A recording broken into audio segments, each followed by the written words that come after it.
नमस्कार सर्वांना. Cooking with अन्नपूर्णामध्ये तुमचं खूप मनापासून स्वागत. आज माझ्याकडे शिल्लक राहिलेला कोबी होता.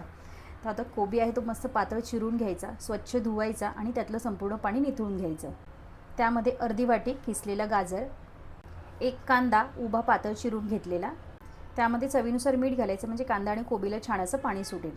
मीठ घालून झाल्यानंतर हाताने थोडं मिक्स करून घ्यायचं.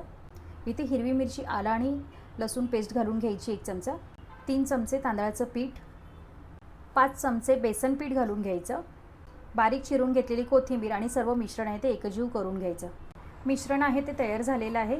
इथे पॅनमध्ये तेल गरम करून घ्यायचं आणि जे कोबीचं मिश्रण आहे ते असं टिक्कीसारखं असं पसरवून घ्यायचं गोल गोल. याची एक बाजू छान अशी फ्राय झाल्यानंतर दुसऱ्या बाजूला उलटवून घ्यायचं आहे. इथे आपले कोबीचे पॅटीस तयार आहेत, काढून घेऊयात. कोबी पॅटीस तयार आहेत. ज्यांना कुणाला कोबीची भाजी खायचा कंटाळा येतो त्यांना असं करून द्यायचं. मुलांनाही खूप आवडतं. त्यासोबत सॉस किंवा चटणी काही चालेल. रेसिपी आवडल्यास लाईक, शेअर, सबस्क्राईब